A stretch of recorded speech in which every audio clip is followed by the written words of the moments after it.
Hello, everyone. Welcome to the Higher Ed Trends for 2023 and Beyond, the closing fireside chat event for the Cascade CMS user event. My name is Troy Singer, and I'm going to be your moderator for today, where we have professionals from Hannon Hill and Beacon Technologies who are going to bring you in a very informative and entertaining way the trends that you should be looking out for within the digital space in 2023.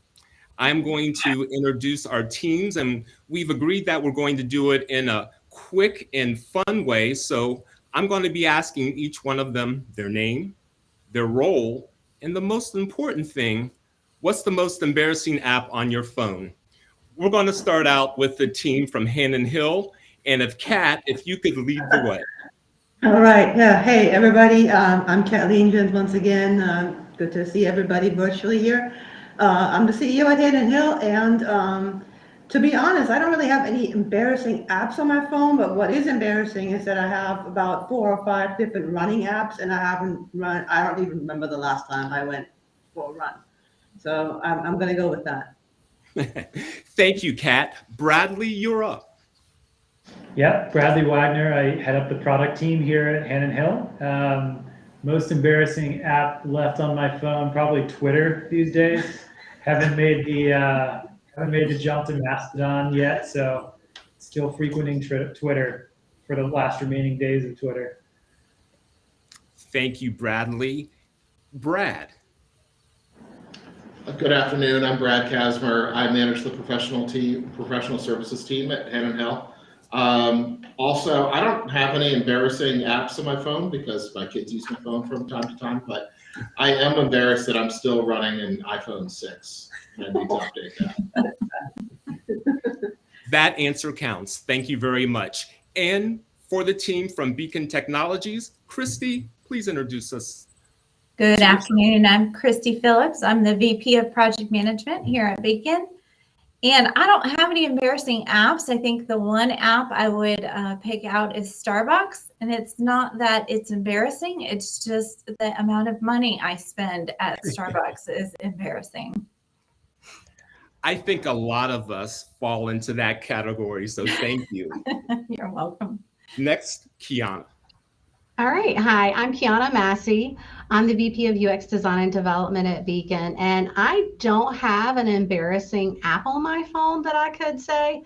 However, I do have an OCD way of organizing all of my apps that some of my friends have laughed at me about. They are all sorted in boxes by color in rainbow order. It's very aesthetically pleasing. Like it. My people are going to contact your people to get those secrets. So thank you for that. Andrea, you are the only one left. Hey, I'm Andrea Cole. I'm the VP of Digital Optimization at Beacon Technologies. So I cover SEO and Google Analytics tracking and measurement. I'm going to have to steal Christie's because I too use the Starbucks app way too much. And in fact, I have removed it from my home screen to make it more difficult. And I still find myself taking 5 minutes to actually find where I've hidden it to order. So it's not working. I probably just need to uninstall. That's probably the best case scenario. If you had it at your home screen at one time, you were very committed. Yes, I was. I was also very pregnant, so I was going there every day. To let everyone know, we're going to start out this conversation with questions that I have prepared, and there's going to be 5 or 6. Along the lines, we encourage the listeners to go into the chat and put any questions that you have So once we get through the original questions, we will then go to those questions which we all agree are going to be the most important. We have allotted about an hour, but our participants have agreed if we have a robust amount of questions, we're going to try to get through them as quickly as possible. However, we will stay a little bit afterwards, but we also are going to have the closing remarks for the conference from Kat Legions after this fireside chat is complete. So for the first question, I'm going to pose it, and if we could have the Hannon Hill team respond. What has been the most prominent trends this year in regard to digital strategies within higher ed? I can get started here. Yeah, one really positive trend that we've seen is that, a few years ago, you could look at a website, higher ed website, and detect the org chart behind it, right? And now content is so much more focused on the individual, on different personas. I've seen a lot of higher ed websites that give visitors immediately an opportunity to identify their personas, whether that's a type of student, graduate student, transfer student, freshman, or the type of program they're interested in, or if they maybe are a member of the media or a parent, and then obviously personalized content based on the persona themselves.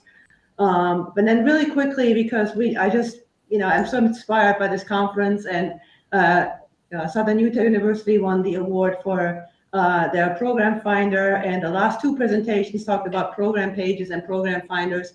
And I wanted to kind of piggyback off of that and say that program finders front and center on the homepage, program pages that are really well thought out, where content is not pulled from the course catalog, because that's a whole different audience, but have content strategists really design those program pages that are really thoughtful, that inspire, and not just provide information about placement. I think that's a very positive trend that we've been seeing. Yeah, and I can add to that as well. One of the things that we're really seeing as a big trend this year is just refocusing the content on prospective students, really making sure that that information on the website is creating an image for the school that's going to resonate and attract this generation of students. With that, a really increased focus on student life and involvement for those that aren't touring the campuses as much anymore. So being able to highlight that content across the website and just really creating a site that's much more engaging to give them that feel of personality, imagery, video, anything that's going to show those students visually what they're seeing. And then also, talking about kind of the programs is also breaking out those online programs as a microsite just to reach more of those out-of-state students, focusing on, online. We just had a client, Husson, that created a whole separate subsite, and North Carolina A&T is another good example where they're really focusing on those online programs. Thank you. Along that line, what technologies or strategies does the panel see that's being forecasted for 2023? I can jump in and help here. To piggyback off of that content question, we're seeing a lot of folks that are pulling unnecessary content off of the site that's not student focused and putting it into intranets. So that way everything is prospective student focused. And then again,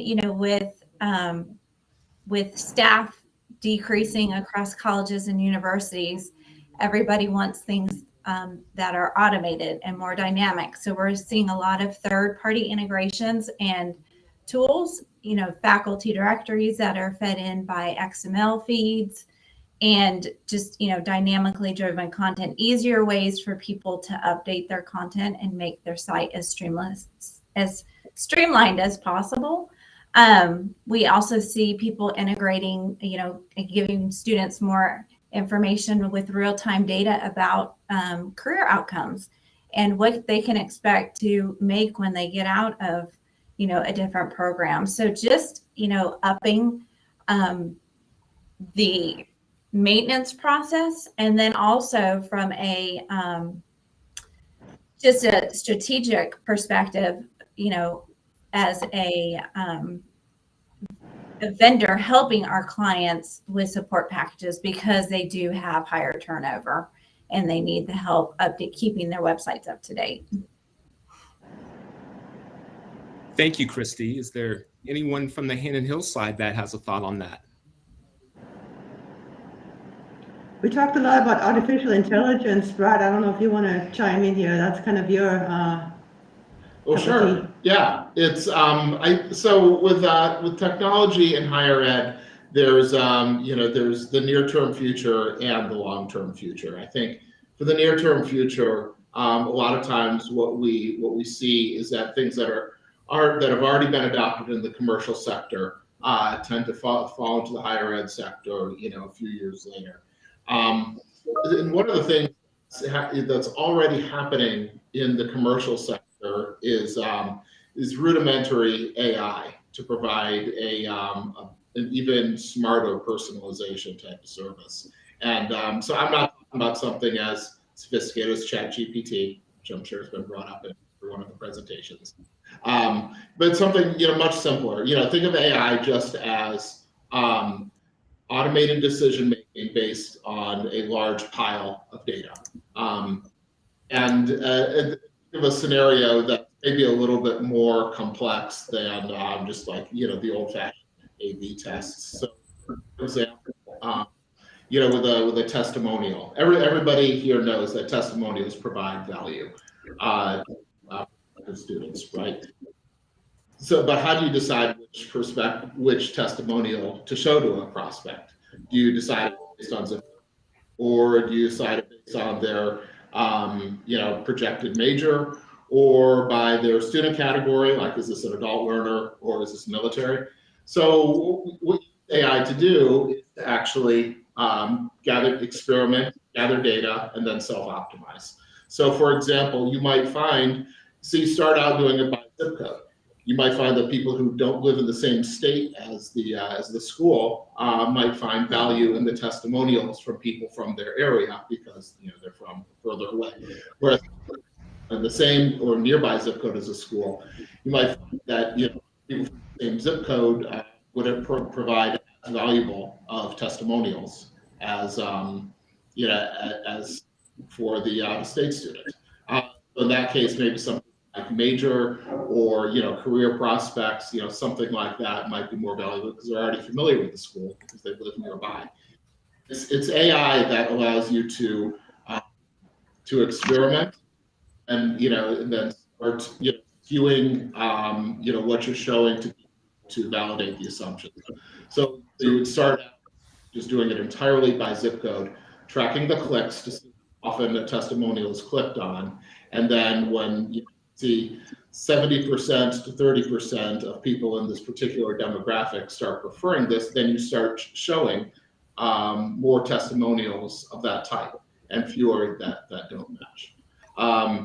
And so that's I think the next generation of personalization. Of course, Bradley brought this up earlier, but when do we get to the point where you don't actually have to write a rules engine to decide, do I look at zip code major, adults, learners, military, other types of non-traditional students? When does it figure out how to do that without you having to write any code? I haven't seen that yet. I think that's the type of AI that's going to come in years to come. Probably not that far away. I don't think we're there quite yet. The solution that I described is actually very achievable for most organizations with just a little bit of investment in so some coding and make sure you're gathering the data. I think one of the broader trends there too is a trend towards just more individualization of the sites and forcing organizations from a strategic standpoint to think about how to cater all of this content in their sites to specific people. On the technology side, that AI doesn't even have to be something that you directly use. You think about something like chatbots, which are pervasive in the commercial sector. You're seeing more chat as a feature of websites, even in higher education. And you have AI built directly into the chat itself. but it's all in the name of customer service, right? So I think that in some cases is the broader strategic direction, is kind of a move towards a more customer service oriented website, even in higher education. Thank you, Brad and Bradley. Oh, excuse me. Did I overlook someone? I just wanted to add one other thing about on the technology Please, point. Google is upgrading, having everyone upgrade to Google Analytics 4. So from a tracking and measurement standpoint, that is on a lot of people's radars, because come July 1st, the old data is not going to be tracking anymore. So from a strategic standpoint, I think it's forcing a lot of colleges and universities to relook at how they collect data on the site, what's important, how are they going to use that information to make decisions. And so we're seeing a lot of our clients starting to have that conversation and really trying to get their strategy together and how they're going to actually make this upgrade and what that actually looks like in their reporting. Thank you, Andrea. I think the three of you have done an excellent job of presenting that and unpacking it at a high level. I would like to remind our participants that if you have any follow-up questions based on what they said, to please put it in the chat. Our next question is, how can a CMS help to increase content effectiveness? So I can get started on this one real quick. So to me, one of the main things that the CMS can help do is to help content contributors be more effective with their content. And that is by providing action items. You know, we always talk about the fact that content authors don't wake up in the morning and log into a CMS to see what they can do on any given day. So we want to make sure that content is effective, and that means that it's up to date, that it's free of errors, that it's accessible, and that it doesn't have any issues that might negatively impact the user experience. So one of the main things that I believe a CMS can do, and I think the overall CMS vendors can do a better job at, is to provide users with those types of action items, keep those content contributors focused and engaged, and you know, by keeping them focused, don't show them things that are beyond their control, that are not their responsibility. They don't need to see how to preview content in 20 different browsers. There's nothing they can do. It only leads to decision fatigue, and it completely distracts them from the actual task, which is providing high quality targeted content to their audience. We use the word guardrails a lot when we talk about how the CMS can facilitate this. And we also have an opinion on this with respect to the way we manage content. So we focus a lot on structured content over just sort of free form WYSIWYGs, where people can go in and enter in content any way they can. But that's an effective guardrail, right? You're forcing users to kind of build within constraints. And I mean, constraints can breed creativity in ways that we might not otherwise expect. Kat also touched on analytics and things like that. Measurement, obviously you got to start measuring before you can really start improving things.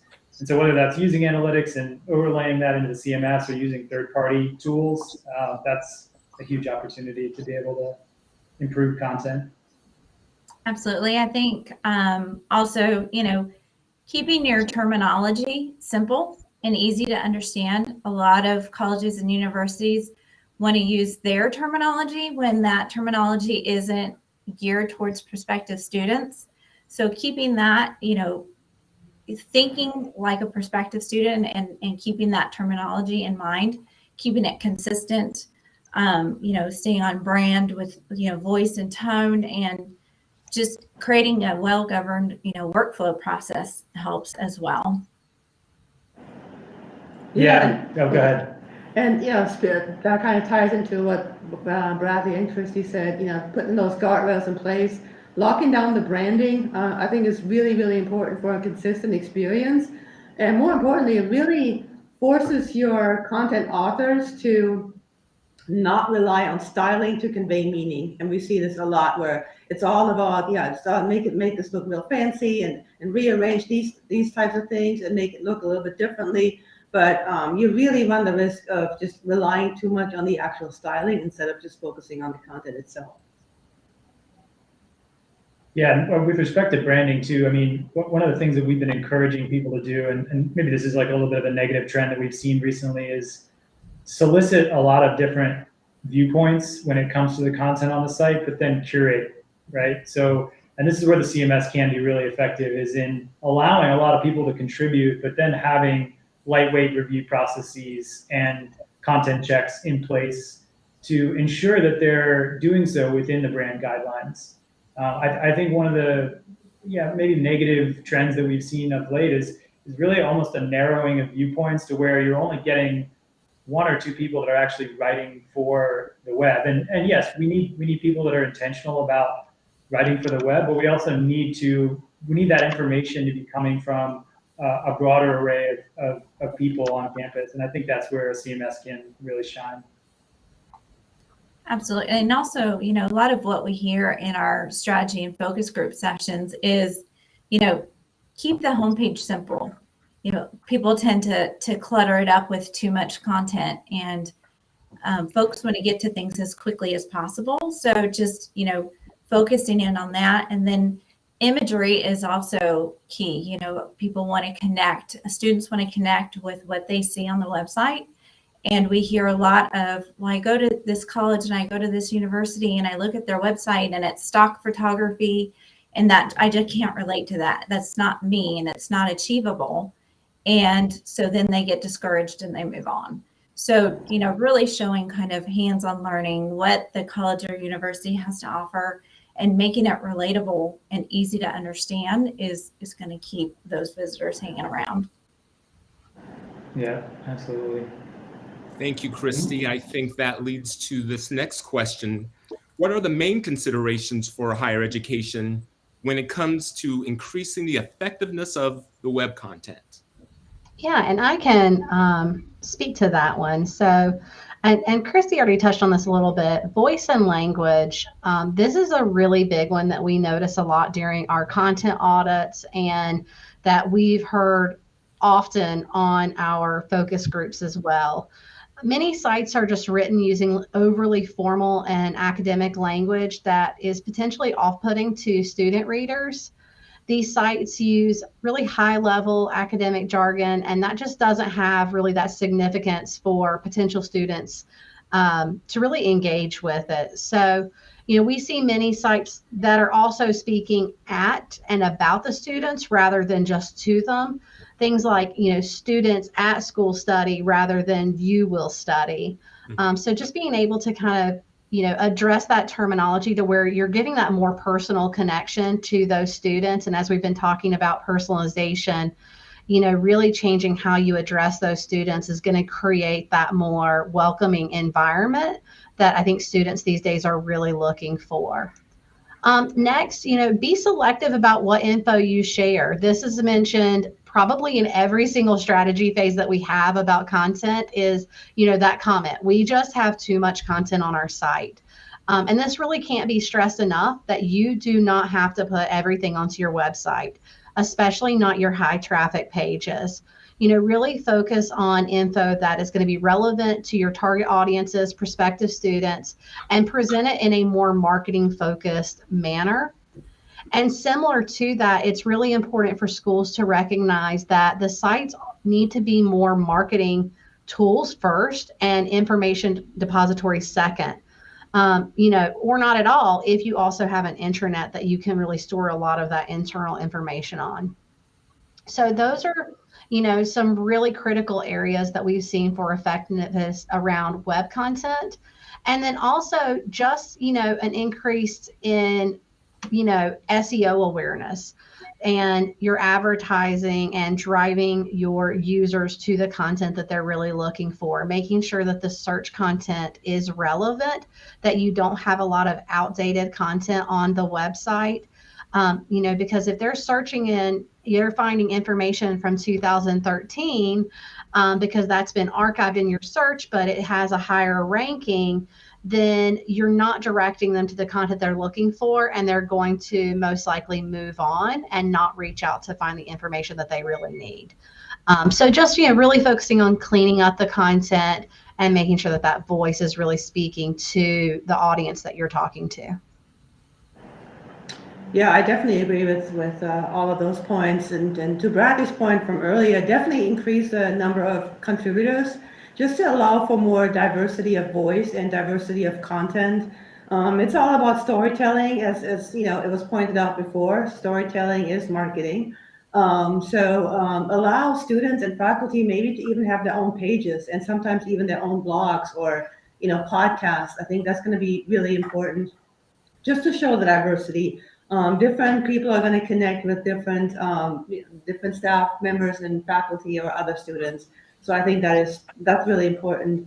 And speaking of faculty, I definitely would recommend having some sort of an expert search or media search. Most colleges and universities have just a wealth of knowledge and so many subject matter experts that can speak to different topics very knowledgeably. So get them in front of the media, have an expert search on your site. Automatically, that's going to result in, healthy traffic to your site right there. And then focus, in addition to the storytelling, in addition to the thoughtful program pages, focus on content and feature content that really care about that might be necessarily academic content. So things that matter to are things like diversity, equity, and inclusion, security and safety, health and wellness, all things that also matter. And so I would definitely recommend featuring those prominently as well. And then looking into the future, we talked about future trends. Obviously, we have to consider Web 3.0 and the metaverse. So, what I see is perhaps more interactivity and gamification as part of the web experience, and maybe take those virtual in a more amplified way. I don't mean to split hairs here because I do realize there's a little crossover, but we talked about effectiveness. But are there ways that a college can show more value through their content? Yeah, absolutely. I mean, on the one hand, they can just be more transparent about the value itself. I think there's been this reluctance at times to talk about sort of the bottom line, and really getting more specific about the total costs and what some of the outcomes are for students. I think is a really, really important thing. I mean, in business, we talk a lot about return on investment or ROI, and I think there needs to be that conversation in higher education, because increasingly people have all kinds of different options, whether that's purely online learning, YouTube, or going to college. So I think that value conversation definitely needs to be more front and center as time goes on.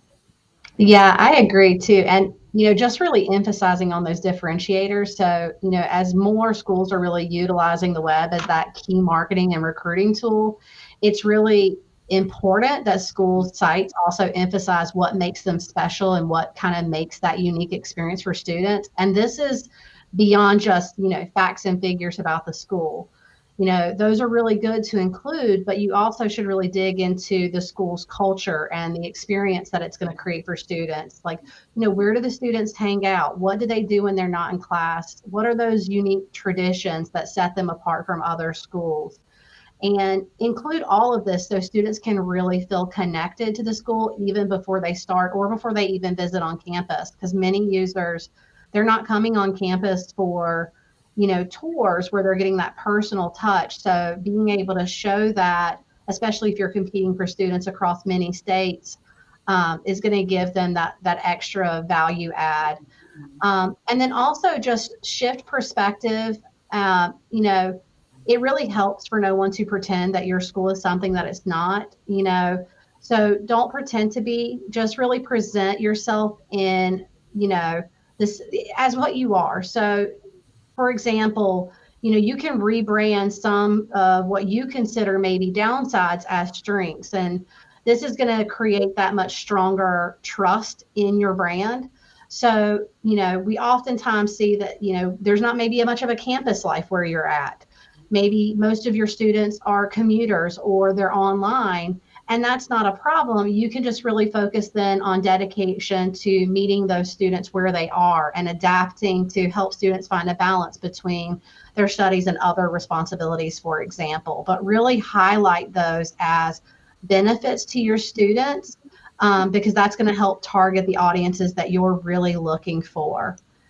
And also, you want to really lead with that key messaging. So, it's really frustrating when you go onto a website and you have kind of an impact area on the homepage that's taking up the entire top part of the page, just focusing on one particular program.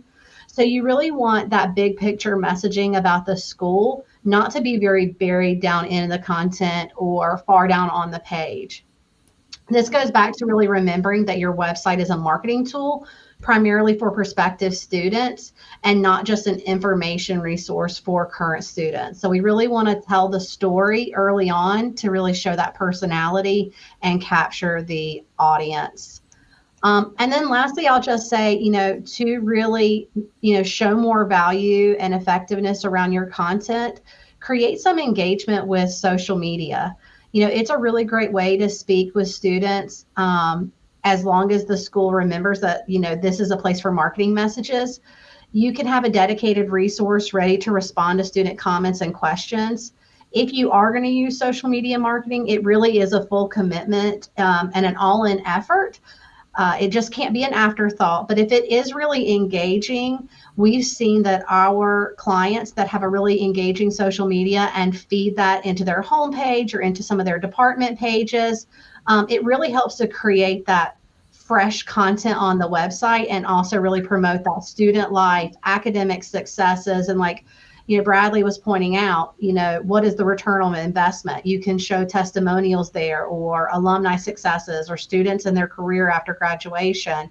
So it's just, again, creating that personality on the site. I think there's something that Ontario Tech is doing that's really cool in terms of maximizing the value of their content. They've set up some view books, and these view books get tailored to to each individual visitor. So the way the work stream goes is a visitor can opt into entering a little bit of information about themselves, including areas of interest. Areas of interest can be anything like financial aid, campus life, studying abroad, what's the admissions process like, give me more information on major.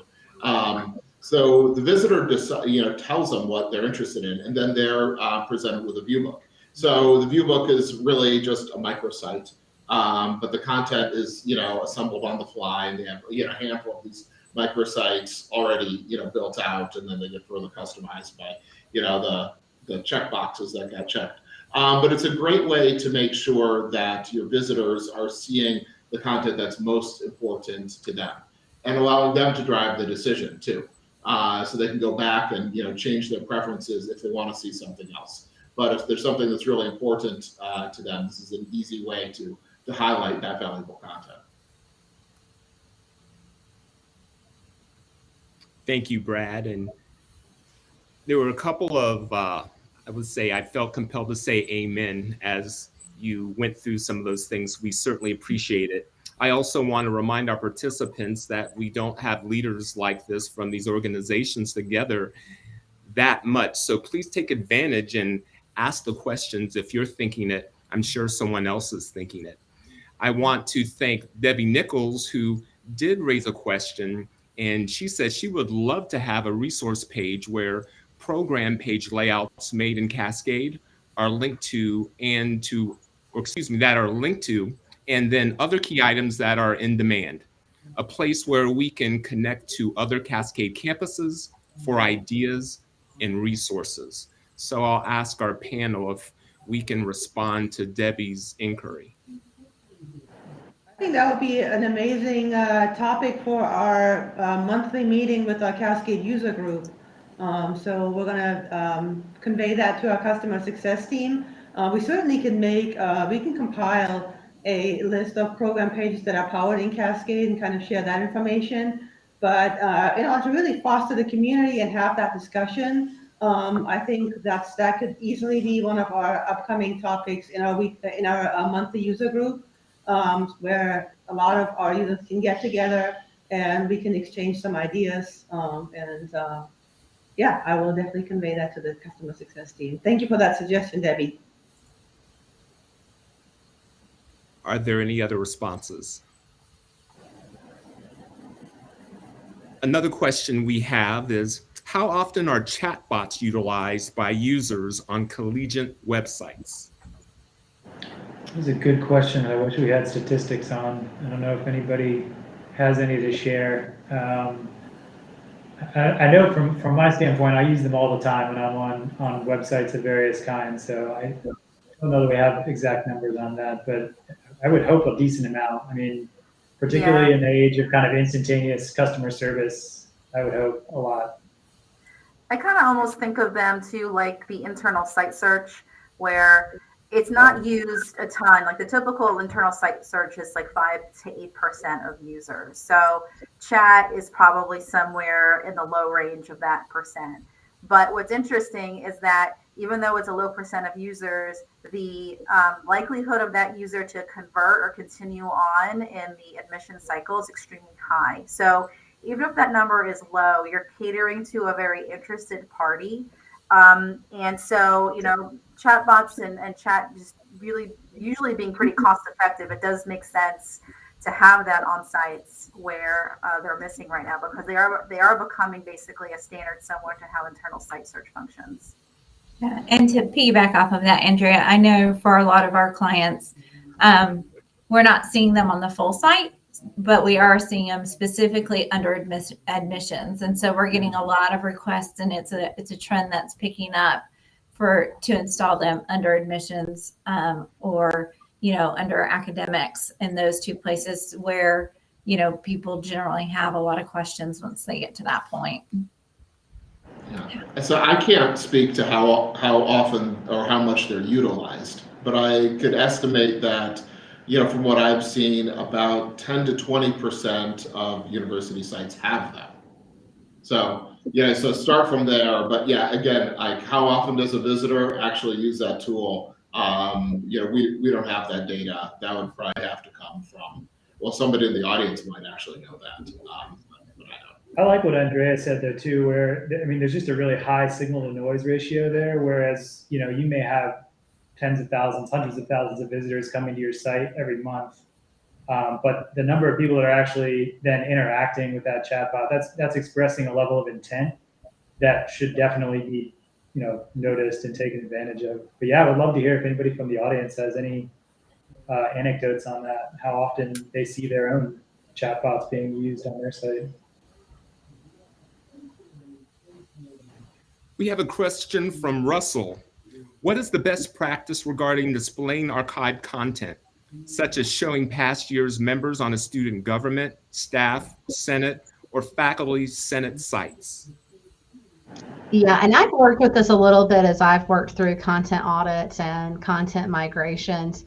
And there's definitely a few different ways that we've seen this tackled, but typically, if you create an archived folder and make sure that it's properly labeled and have clear call to actions to where they can also see the current year.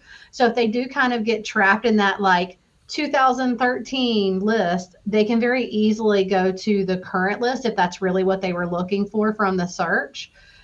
So we've seen a lot of content, past news articles going into an archive folder, and either A, being unpublished from the site and used as more of an internal archive, or being published on the site still, but again, having very clear label that this is an archived news article for this year that very quickly allows you to go through and filter to other years, or even have a search where you can search for a particular article only in that archive section, but maybe it doesn't actually feed into your global site search. So a few different ways to do it, depending on kind of what you internally are looking for to do with those, whether it needs to be public and or you're just keeping it internally.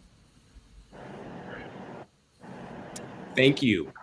Temsha asked, can you discuss what makes an effective lookbook?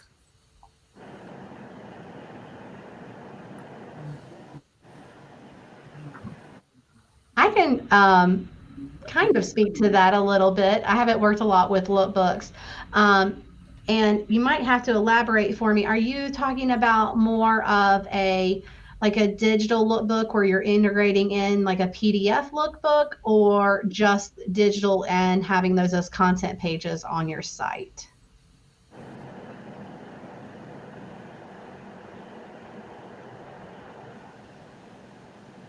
Tell you what, as we wait for her response or their response, I'm going to go to the next question and we'll come back to it.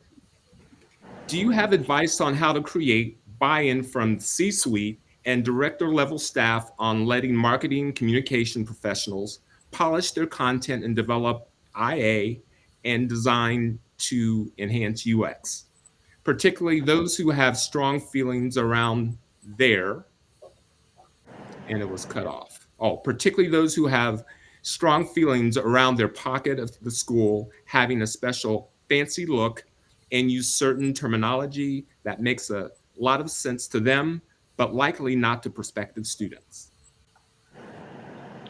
Well, my 2 cents on getting executive level buy-in is not necessarily doing exactly what they're suggesting there, especially with the language, but to present your proposals to them in a way that maps back to their high level objectives. They will have certain goals, targets, whatever that have been presented to you. Their annual goal setting, whatever it is, they will have a series of executive level directives. And whatever it is that you want to do with your website, make sure that they are addressing at least some of those directives, and use that framework to present, and make the case for why you want to do a certain thing. That way you're helping the executives achieve their own metrics. At the end of the day, the data is going to tell the story. So, if you have some directors that are reluctant to let you try, maybe bargain a little bit and say, hey, let's compile the data as it is right now, and we have a baseline, and then let us try our way for a month, and then we compare. That way, we can always roll back if it doesn't work, but, kind of suggest that to them that, hey, let me try my way here for a month or two, and then we compare the data, and then, we'll get to the truth. Yeah. And that data can be, you can use that to some type of ROI. I understand in marketing, showing ROI is one of the hardest things to do. There's not a generally accepted way to calculate that. Anything that you can do to show any form of calculation using, the data that Kat was just describing, I think can, make a good presentation for your case. Yeah. Yeah. I echo Go ahead, Andrea. the comment about data. I think, some of the areas that are good to collect data, on-site surveys can be deployed on only specific pages with specific, when specific actions are taken on the site that you request. Feedback from the students or whoever the prospective student is on how they're engaging with the content. Is it meeting their needs? Going back to analytics, there's things that you can set up in there in order to collect how internal site search is functioning. So if people are actually on a page and they're searching for a program or something specific, and they're literally looking up the page that they should be on, but it's not speaking to them in their terminology, you can see that on the internal site search data. What is the keyword that they're using to search for this program, and is it matching? You can get information on that. I think, and then also even outside of analytics and site surveys data, there's tons of resources for just program research on what is the most commonly used term to talk about what it is that the program is, using that data to kind of show, there's this jargon internally that is used, but if you're actually trying to have someone enroll to either take a course or be a full-time student or what have you, this is how they're looking for that program. And so back to Brad's comment, if you're looking to increase enrollment, or maybe it's just the admissions looking to increase like lead flow on form completions, bringing that back to that goal and not just having it be a us versus them, or like almost like an ego thing. It happens a ton everywhere. If it's more based on data and you keep it around the data, it takes some of the emotion out of it, and it sometimes greases the wheels in those conversations. Thanks, everyone. Kiana, Temsha responded, I and saw. very good. Could you Yeah, I can speak to respond? that a little bit more. So, unfortunately, I know that PDF lookbooks are very common. We've ran into that. There's even programs where you can pull in that PDF to be more of a digital flip book versus just linking to the PDF.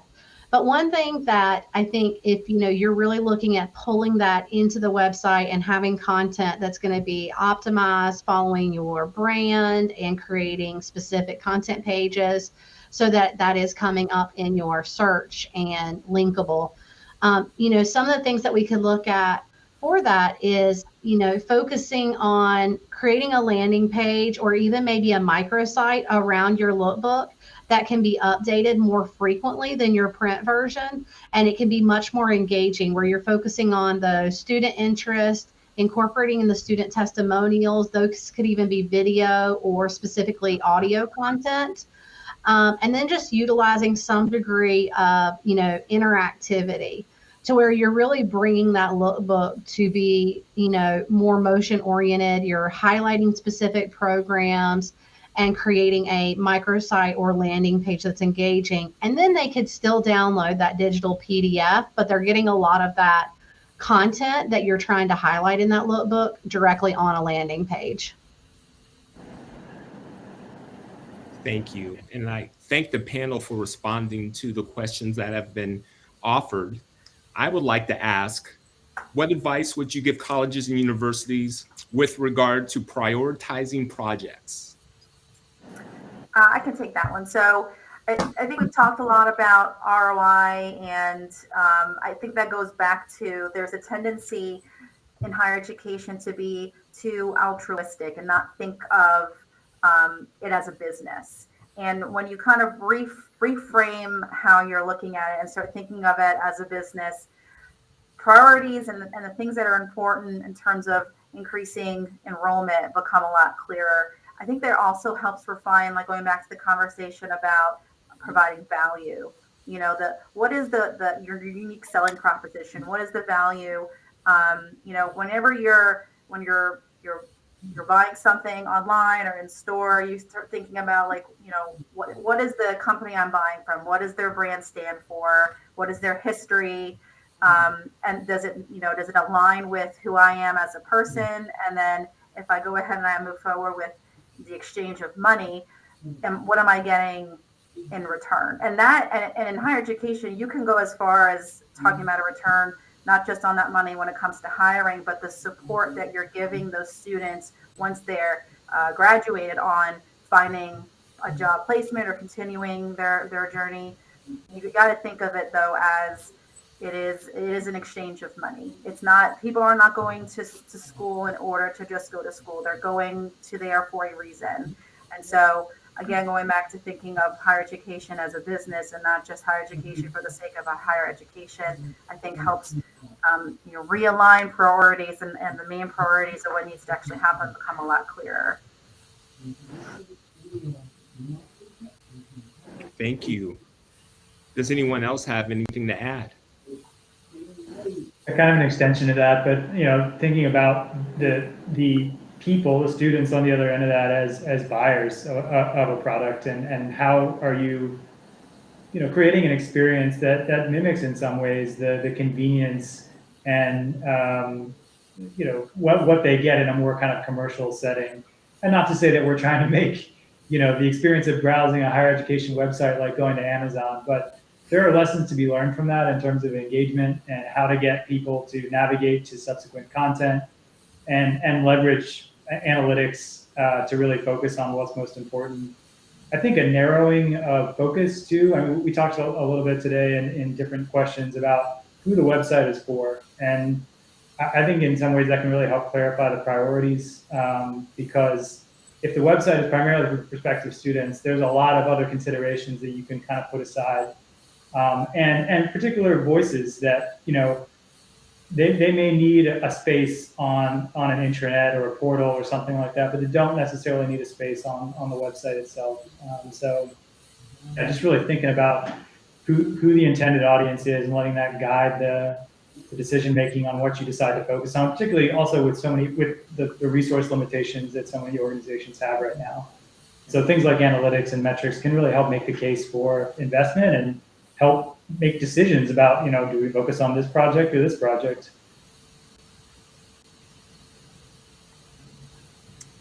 To the Beacon team, what is a recent Beacon Technologies project that has engaged the most students? There's so many.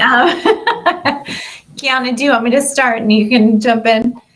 So, there's one that we like to use a lot for our community college, GTCC, who is undergoing a refresh at the moment, but their enrollment was down for, I think it was 5 years in a row. And we went in and restructured, their platform, did a full redesign, full strategy, listened to really everything that their students had to say. And we increased their enrollment by like 13% in the first year. And there was a big write-up in the paper about it. And then they increased the second year, I think another 10 or 11% after that. And so that is one that, is a huge success story for them. And their numbers have stayed consistent year over year. And so, we did that redesign quite a while ago, but we do point to it quite a bit because it's very rare that you get folks that can give you actual return on their investment. I would say North Carolina A&T is another great one. The College of Southern Maryland is another great one. And Kiana, if you want to jump in, I mean, there's so many. You just hit my two. And, something that we really focus on is also from an engagement perspective, we don't just finish a project. You really do need to monitor after a site is launched. So, following the 6 months after, we do check analytics to, make sure that the site is hitting engagement in areas and landing pages where we believe that they should, and taking a look at heat maps. So, I just completed a project where on Lincoln, we looked at the academic pages to make sure that they were getting the interactions, and the programs and the departments were getting the highest 2 clicks, as well as the apply button, which shows that those pages from a design and a content perspective, we are driving the content to the pages that they want to see and the links that they're looking for. So we do see some really good interactions by utilizing heat maps after the launch of a project. Love that you guys are doing that, because I think there's so much focus placed on the launch itself that we forget to go back and measure afterwards to see how that's going. It's sort of a continuous launch process, right? Yeah. You're not just getting to your site launch.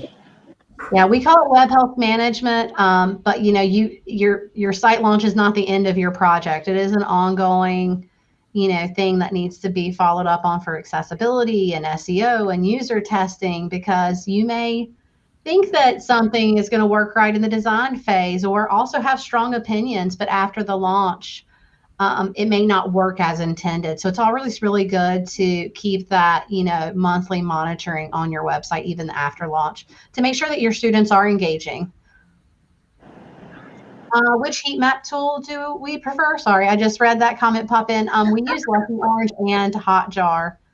And I believe, Andrew, you use another one for Microsoft Clarity, which both Lucky Orange and Hotjar are paid tools. Microsoft Clarity is free.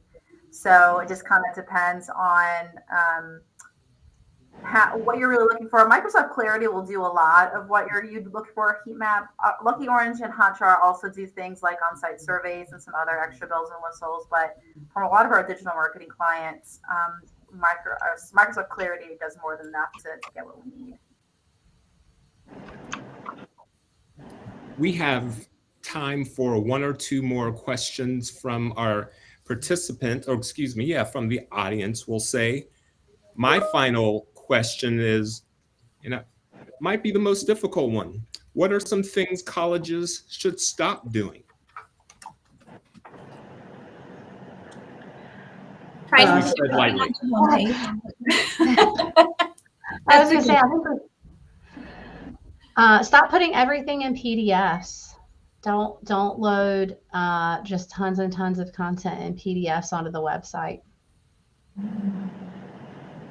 What would be an alternative, or There's a lot of content that goes into PDFs that's informational that could actually be content pages or consolidated into content pages. Oftentimes we see, academic admissions like cost and aid pricing, where it's a table that comes out every year. And instead of actually putting the content on the website, a PDF is loaded to actually see what that year's pricing is. That's really critical information that students are looking for. So being able to just have that information directly on the web page, for example, is something that would be really helpful. Or even the admission steps. Like I've seen, the process for how to go through the admissions process in a PDF with all of the steps, but that's perfect content to actually build out a web page to help them understand, what that admissions process is going to look like.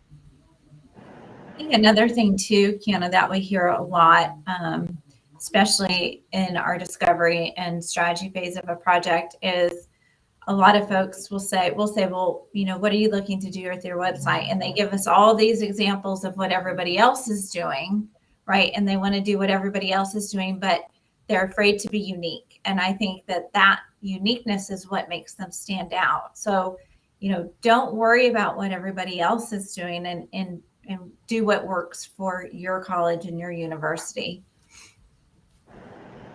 I will add, stop accepting data silos, especially when it comes to, marketing and enrollment. And we had a little bit of a chat yesterday, an impromptu chat with some of our customers here.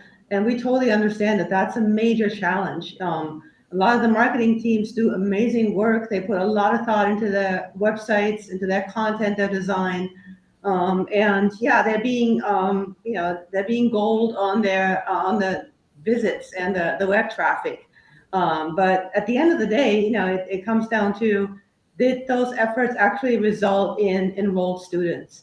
And there's still a disconnect between enrollment and marketing, where marketing owns the CMS and owns the website, and then enrollment owns the CRM. And if there's two data silos, then it's really, really difficult for marketing teams to optimize their digital strategy if they don't see that what they're doing is actually resulting in enrolled students. And I think, stop accepting that as a status quo, because I think that does need to change in order for marketing to be optimally effective.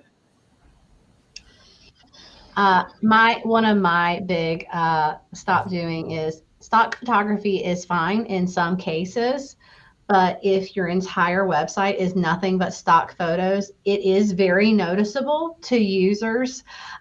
So, if you're trying to just pad in stock photos into columns just to add more photography to your website, you may actually be taking away from the content with your stock photos. Versus just maybe not using imagery, which we always encourage imagery and video, but I think it does need to be unique imagery that really speaks to your school, or it kind of takes away from that trust in that content. I also think in terms of the diversity of marketing done, a lot of the clients that we work with have very few marketing channels that they actually control. There's not a lot of diversity into the marketing. It's usually you've got people coming in through Google, and then there might be some social media money thrown here or there. There might be some display ads, but there's no true strategy, and it's very it's like a two-leg table. It's not very supported. So, we like to encourage our clients to do a mixture of make sure your SEO and organic search is handled, doing some just regular old text ads on Google. Those, I'll still outperform almost any display marketing that you can buy. Before getting into the things that are more interesting, connected TV and TikTok, you got to have the foundations first before you start throwing money into some of those other areas. And so we really focus on, working with clients with their budget to do what is going to be the most effective to getting students butts in seats. That's kind of what we really focus on. and try to pull back on the more, the sexy things. They're fun, but they're not where you should put your first bucket of money. I guess another stop doing here would be stop asking for everything up front. I think there's this really interesting trade-off, and it's definitely not specific to higher education, where people are increasingly guarded about their personal information and what they're willing to share. But at the same time, they are deeply interested in personalization, in really great customer experiences. And so I think it's totally reasonable to ask in a request for information right away, information about a student, but don't ask for like their entire application in that first form. Start small, ask for little bits of information to help drive the customer experience, and then build that relationship over time. I mean, I think that's a message that's true not only for higher education, but for anybody building a website or creating any kind of customer experience these days. Don't ask them to marry you on the first date. That's right. Yeah, that's the simple way to say it. Yeah, I Jill. think there's Please. It's a journey, right? So the same thing with marketing. We think of it as a journey. It's across different marketing channels and websites and devices, and so they're making a large investment. So purchases that are large investment have a longer sales cycle. So it's not the hard push. It's like a slow burn, and really using your marketing and your site to engage people at key points based on things they've done in previous sessions, things they've searched for. That's why it's important to have different calls to action and presenting those at the right time, and then having a good marketing mix that supports that. Thank you.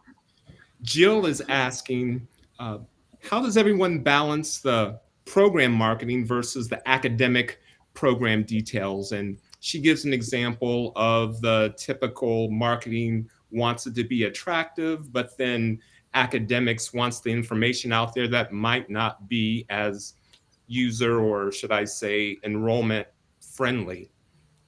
Does anyone have a response, or how to balance that, or maybe how to manage it within the organization?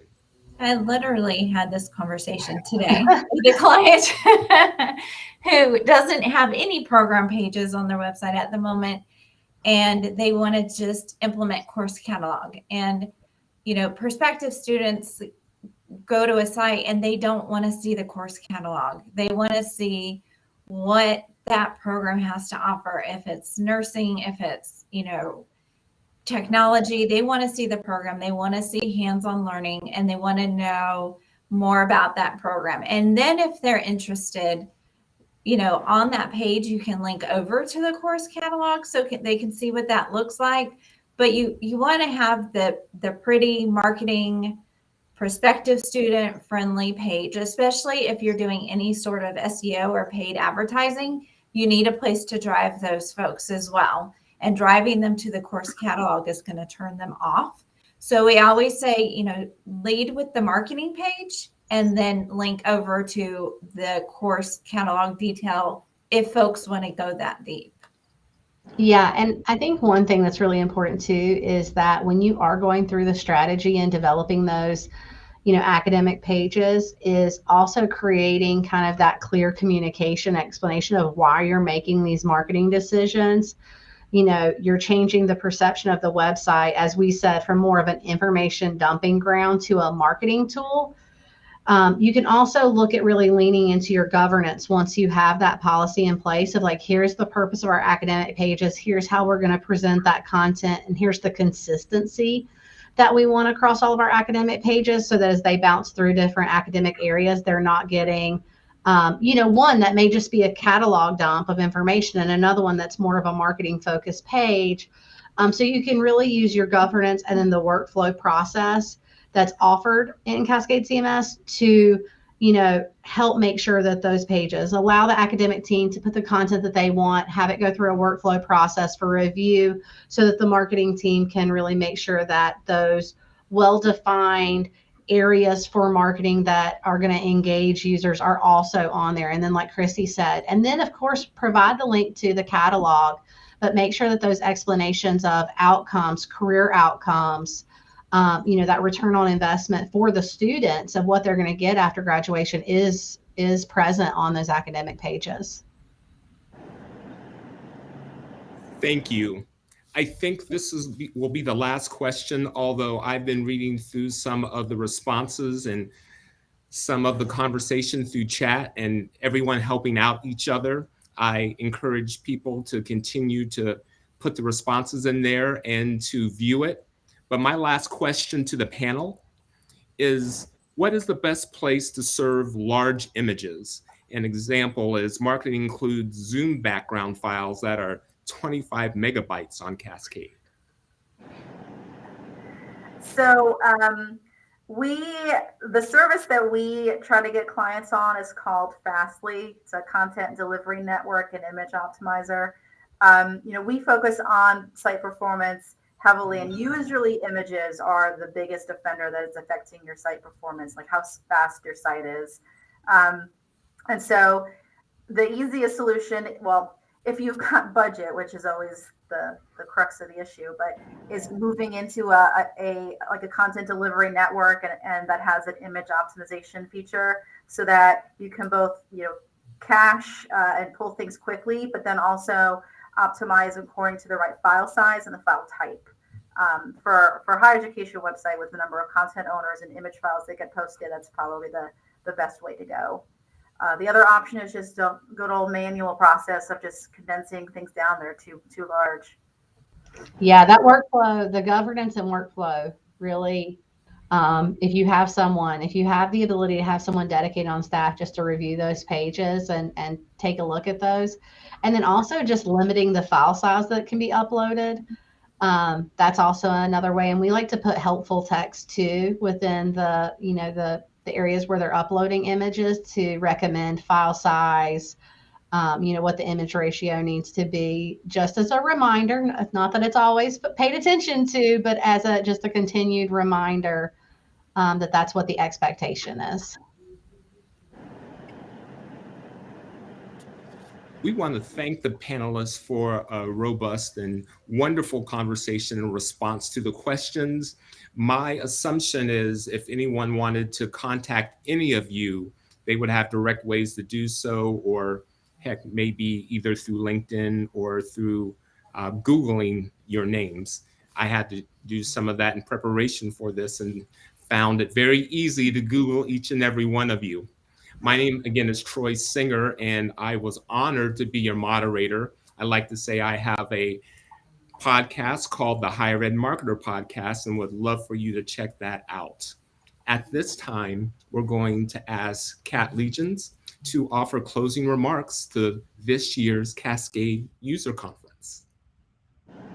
Troy, thank you so much for the thoughtful moderation here. Thank you to all the panelists as well. Before we close out, I just wanted to reiterate just how humbled we are to be serving you, to have you part of our community. Your organizations change the world on a daily basis. And in fact, we share customer stories every single Friday. We talk about you all the time. And I think that you all do fantastic work. So thank you very much for all your contributions here.